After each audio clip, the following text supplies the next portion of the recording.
దావీదు మంచి లక్ కాలంలో ఉన్నాడు. దీన్ని అంటారు కదా, టైం చాలా బాగుందంటారు కదా. దాన్ని యోబు అన్నాడు, నా కాలు నేతిలో పడినట్టుంది అన్నాడు. ఎటుంది? నా కాలు నేతిలో పడినట్టు. డిఫరెంట్ టైం జోన్స్ జీవితంలో ఉంటాయి. కొన్నిసార్లు మీ టైం ఎట్లుంటుందంటే, ఏ రేవుకి వెళ్ళినా ముళ్ళ పరిగే అంట. ఎక్కడికి వెళ్ళినా నష్టమే, ఏం చేసినా నష్టమే, ఎక్కడికి వెళ్ళినా కష్టమే ఎదురవుతుంది. అదొక టైం. ఇంకొక టైం ఉంటుంది, మీరు అప్రయత్నంగా ఏ పనులు చేసినా సక్సెసే, అనుకుని ఏ పని చేసినా సక్సెసే. ఎక్కడ ఫెయిల్యూర్ అనేదే ఎట్టి పరిస్థితిలో ఉండదు. ఎప్పుడు మీ నోట్లో నవ్వు ఉంటుంది, చేతిలో డబ్బు ఉంటుంది, ఇంట్లో ఆహారం ఉంటుంది, మేడం గారు చాలా లావుగా ఉంటారు. కొన్ని సమయాలు మీకు చక్కని సమయాలు, కొన్నిసార్లు ఆకలి కోసం అలమటించే సమయాలు ఉంటాయి, తిన్నదరక్క రోడ్డు మీద నడిచే రోజులు ఉంటాయి. కొన్నిసార్లు కాస్త బలం రావాలని చెప్పి టాబ్లెట్లు వేసుకున్న రోజులు ఉంటాయి, కాదు బరువు తగ్గడానికి థ్రెడ్మిల్ మీద పరిగెత్తే రోజులు ఉంటాయి.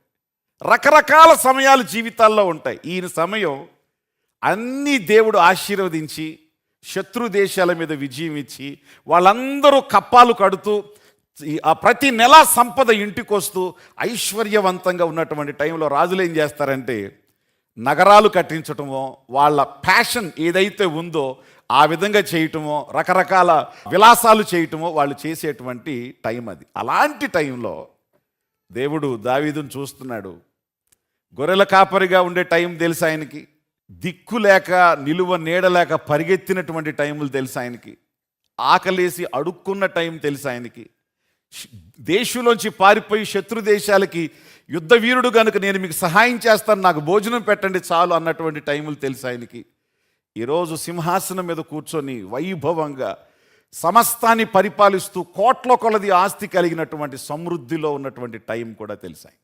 అయితే గుర్తుపెట్టుకుని, ప్రతి సమయంలో దేవుడు నిన్ను చూస్తూ ఉంటాడు.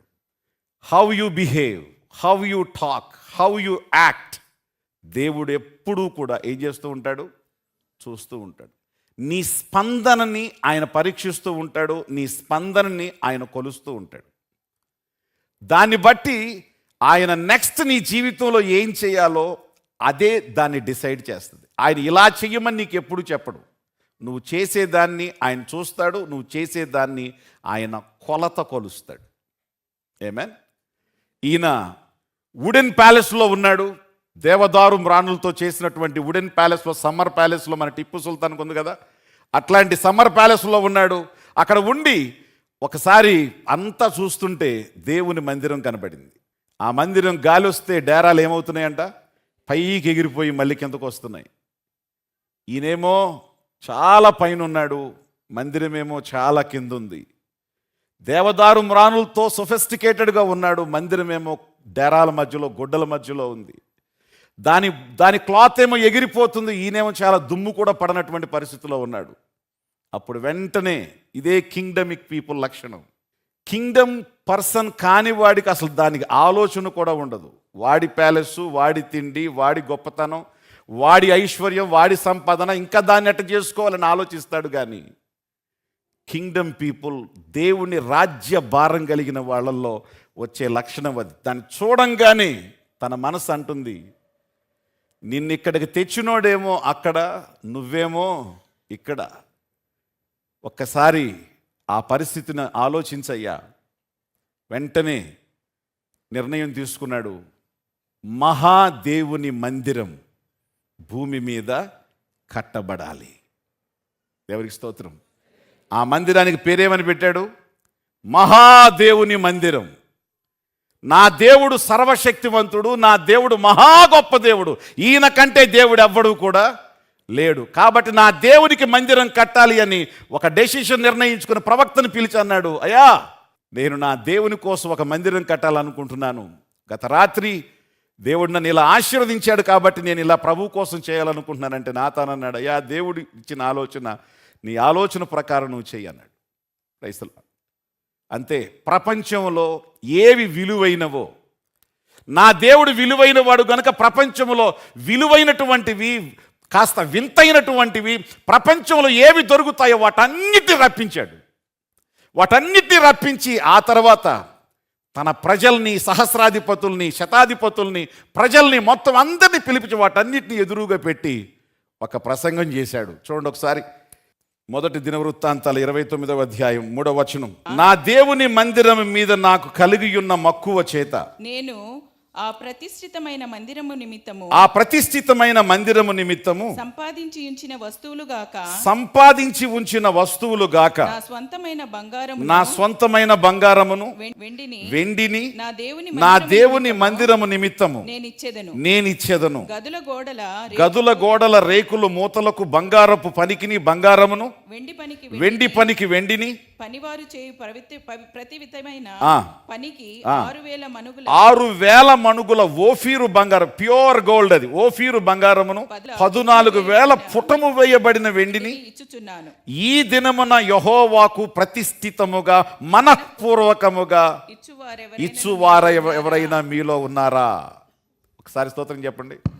దావీదు తాను తన దేవుణ్ణి చూసి తన దేవుని కోసం చెయ్యాలి అనుకున్న పని నిర్ణయించుకొని ప్రవక్తతో ప్రార్థన చేయించి పనిని మొదలుపెట్టి అన్నిటిని సమకూర్చి తను మాత్రమే కాదు, ఈ రాజ్య సంబంధులు ఇంకా ఎవరైనా ఉన్నారా వాళ్ళను కూడా బలపరచాలనే ఉద్దేశంతో వాళ్ళను కూడా పిలిచి చెప్తున్నాడు, నేను నా సొంత బంగారాన్ని, నా సొంత ఓఫీరు నుంచి తీసుకొని వచ్చినటువంటి ప్యూర్ గోల్డ్ని, కొన్ని మణుగుల బంగారాన్ని, కేజీలు కాదు, మణుగంటే 10 కేజీలు, కొన్ని వేల మణుగుల బంగారాన్ని నా దేవుని కోసం, రత్నాలను, వజ్రాలను, వైడూర్యాలను, కర్రలను, లేకపోతే కట్టెలు మొత్తం అన్నిటి తెస్తున్నాను. మనఃపూర్వకంగా ఇచ్చేవాళ్ళు, బలవంతంగా కాదు, మనస్ఫూర్తిగా మీలో ఇచ్చేవారు ఎవరైనా, ప్రభువుని ప్రేమించేవాళ్ళు, మీ మాటలతో కాదు మీ క్రియలతో ప్రభువుని ప్రేమించేవారు మీలో ఎవరైనా ఉన్నారా అంటే థాంక్ గాడ్. అక్కడున్న వాళ్ళు ఎలా స్పందించారో చూడండి ఒకసారి. అప్పుడు పితరుల ఇండ్లను అధిపతులను, ఇశ్రాయేలు గోత్రపు అధిపతులను, సహస్రాధిపతులను, శతాధిపతులను, రాజు పని మీద నియమింపబడిన అధికారులు కలిసి, వారందరూ కలిసి ఏం చేశారంట? మనఃపూర్వకంగా దేవుని మందిరపు పనికి 10,000 మణుగుల బంగారం, 20 మణుగుల బంగారపు ద్రాములను, 20,000 మణుగుల వెండిని, 36,000 మణుగుల ఇత్తడిని, 2 లక్షల మణుగుల ఇనుమును, తమ యొద్ద రత్నములను వాటిని తెచ్చి యెహోవా మందిరపు బొక్కసమునొద్ద గెర్షోనీయుడైన యెహీయేలునకు ఇచ్చిరి. వారు పూర్ణ మనసుతో యెహోవాకు ఇచ్చియుండిరి గనుక వారు అలాగు మనఃపూర్వకంగా ఇచ్చినందుకు జనులు సంతోషపడి. ఒకసారి స్తోత్రం చెల్లిద్దాం ఒకసారి. హల్లెలూయా, ప్రైజ్ ద లార్డ్. దావీదు ఎప్పుడైతే ఈ మాట మనఃపూర్వకంగా ఇచ్చేటువంటి రాజ్య సంబంధులు ఉన్నారా వాళ్ళు నిరూపించుకున్నారు. వాళ్ళు కూడా అదే విధంగా తీసుకొని వచ్చి బంగారాన్ని, వెండిని, ఇనుమును, ఇత్తడిని, రత్నాల్ని అన్నిటిని తీసుకొని వచ్చి అక్కడ దేవుని మందిరంలోకి ఇచ్చారట. అక్కడ అంతా ఏం కలిగిందంట? సంతోషం కలిగింది. హల్లెలూయా. దీనంతటినీ రెడీ చేసిన తర్వాత ఇక ఫౌండేషన్ స్టోన్ వేసి ఇక మందిరాన్ని ప్రారంభించడమే తరువాయి. ఆ రాత్రి దేవుడు వచ్చి సావు కబురు చల్లగా చెప్పారంటారు చూడండి. ఆ రకంగా వచ్చి ప్రభువు చెప్పాడు, దావీదు మందిరాన్ని నువ్వు కట్టాలనుకున్నావు, గుడ్, కానీ నా మొదటి మందిరం భూమి మీద కట్టబడుతుంది కాబట్టి మందిరం అనేది రక్తాన్ని కార్చేవాడే పునాది వేయాలి, కానీ రక్తాన్ని ఒలికించిన వాడు పునాది వేయకూడదు. నీ చేతులతో నువ్వు ఎన్నో యుద్ధాలు చేశావు, ఎంతోమంది ప్రాణాలు తీశావు. మందిరానికి పునాది వేసేది ప్రాణాన్ని తీసేవాడు కాదు, ప్రాణాన్ని ఇచ్చేవాడు మందిరానికి పునాది వేయాలి. కాబట్టి దావీదుకి ఆ సంగతి తెలియదు. భవిష్యత్తులో దీని మర్మం ఏమిటో, అర్థం ఏమిటో అప్పుడు దావీదుకు తెలియదు. దేవుడు సమస్త భవిష్యత్తును ఎరిగినటువంటి వాడు గనుక ఆయన చెప్పిన ఉద్దేశం ఏమిటంటే, మందిరము అంటే 4 గోడలు కాదు, మందిరము అంటే సంఘం. చెప్పండి ఏమిటి? ఆ పేతురు చెప్పాడు, మీరు సజీవమైన రాళ్ల వలె ఉండి ఆత్మ సంబంధమైన మందిరముగా వి ఆర్ ద చర్చ్. మనమే చర్చ్. ఈ చర్చిని, ఈ మందిరాన్ని పునాది వేసేది ఎవరు వేయాలి? రక్తాన్ని కార్చినోడు పునాది వేయాలి, కానీ రక్తాన్ని చిందింప చేసినోడు పునాది, ప్రాణాన్ని తీసేవాడు కాదు, ప్రాణాన్ని పెట్టేవాడు దీనికి పునాది వేయాలి. కాబట్టి రేపు అసలైనటువంటి మందిరానికి గుర్తుగా ఉన్నటువంటి ఈ మందిరం వేయబడేటప్పుడు కరెక్ట్ పద్ధతిలో జరగాలయ్యా, జాగ్రత్త, దయచేసి నువ్వు కాదు, నీ లోన నుంచి వచ్చే నీ కుమారుడు దీన్ని కడతాడు అని చెప్పాడు. ఇది దావీదు ఏం బాధపడలా, నా ప్రభువు కోసం నా మనస్సు పూర్వకంగా నేను చేయగలిగింది నేను చేయగలిగాను, సరే నా కొడుకు వచ్చి దాన్ని కడతాడని చెప్పి అనుకున్నాడు. అక్కడితో ఆయన ఆ పనిని ముగించుకున్నాడు. తన కుమారుడైనటువంటి సొలొమోను వచ్చాడు, 14 సంవత్సరాలు దాన్ని కట్టాడు. చక్కగా దేవుని మందిరాన్ని ఆయన దేవుడిచ్చిన జ్ఞానంతో కట్టి దాన్ని డెడికేట్ చేసినప్పుడు దేవుడే డైరెక్ట్గా మందిరంలోకి వచ్చాడు. దేవునికి స్తోత్రం చెప్దాం ఒకసారి గట్టిగా, hallelujah. That was honoured by God. దాని అర్థం ఏమిటో తెలుసా? మందిరంలోకి దేవుడు వస్తాడు, మందిరములో దేవుడు ఉంటాడు, మందిరములో దేవుడు నివసిస్తాడు.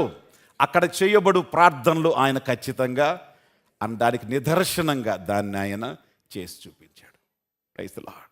కింగ్డమ్ పీపుల్ వాళ్ళ సౌకర్యాల కోసం, వాళ్ళ విలాసాల కోసం దావీదు అన్నీ సంపాదించిన తర్వాత తాజ్మహల్ కట్టినట్టు, లేకపోతే ఇంకేదో మెమరీ కట్టినట్టు, ఇంకేదో గుర్తింపు ఇంకేదో ఘనత కట్టినట్టు ఆయన ఏమీ కట్టలేదు, కానీ తన జీవితానికి గుర్తింపు తెచ్చిన దేవుని ఇంటిని కట్టాడు.